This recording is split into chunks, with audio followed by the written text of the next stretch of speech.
भगवान जो भी करते हैं अच्छे के लिए करते हैं। बहुत पुरानी बात है। एक राजा था। राजा बहुत ही गुस्सैल स्वभाव का था। राजा का एक मंत्री था। वह बहुत ही ज्ञानी और चतुर था।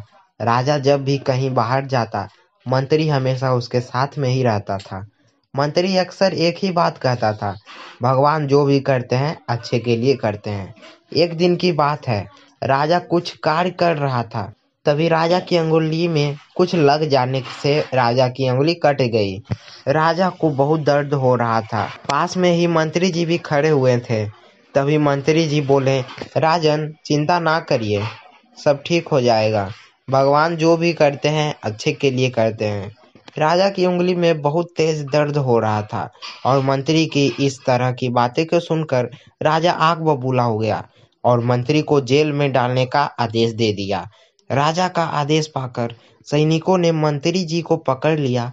राजा ने मंत्री से पूछा, मंत्री जी अब आप जेल जा रहे हो, क्या अब भी आप यही कहोगे भगवान जो भी करते हैं अच्छे के लिए करते हैं? मंत्री जी जेल जाते जाते भी बोले, भगवान जो भी करते हैं अच्छे के लिए ही करते हैं। कुछ दिन बाद एक दिन राजा शिकार करने जंगल गया। तभी एक हिरण का पीछा करते करते राजा अपने सैनिकों से बिछड़ गया और जंगल में काफी अंदर चला गया। जंगल के अंदर एक आदिवासी कबीले के लोगों ने राजा को पकड़ लिया और उसकी बलि देने के लिए कबीले के मुखिया के पास ले गए। कबीले के मुखिया ने राजा को बलि के लिए तैयार करके लाने के लिए कहा। कबीले के लोगों ने राजा को नहला धुलाकर बलि के लिए तैयार किया और बलि वाले स्थान पर ले गए। राजा बहुत घबराया हुआ था क्योंकि वह बिल्कुल अकेला ही था और उसके सैनिकों उससे बिछड़ चुके थे। अब उसकी सहायता करने वाला यहाँ कोई नहीं था। उसे सिर्फ और सिर्फ भगवान पर भरोसा था।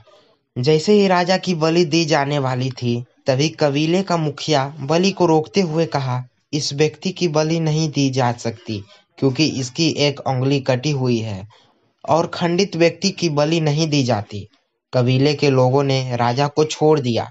राजा को समझ आ गया था कि ईश्वर जो भी करता है अच्छे के लिए ही करता है। अगर उस दिन राजा की उंगली नहीं कटी होती तो आज उसकी बलि दे दी जाती।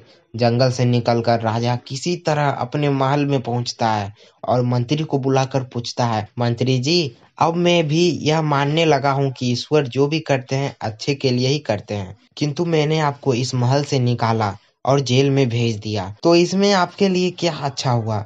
मंत्री कहता है, हे राजन, जिस प्रकार भगवान ने आपकी उंगलियां काट कर आपको बलि से बचा लिया, उसी प्रकार मुझे जेल भेजकर मेरे प्राण बचा लिए। राजा पूछता है, भला वो कैसे? मंत्री राजा को उत्तर देता है, हे राजन, मैं हमेशा आपके साथ रहता था। अगर आप मुझे महल से नहीं निकालते और जेल में नहीं भेजते तो मैं भी आपके साथ शिकार के लिए जाता और कबीले के लोग अवश्य ही मेरी बलि दे देते क्योंकि मेरा कोई भी अंग खंडित नहीं है। इस प्रकार भगवान जो भी करते हैं अच्छे के लिए ही करते हैं। तो फ्रेंड्स, आपको ये कहानी अच्छा लगा हो तो मेरे चैनल को सब्सक्राइब कीजिए और वीडियो को लाइक कीजिए। तो मिलते हैं नेक्स्ट वीडियो में।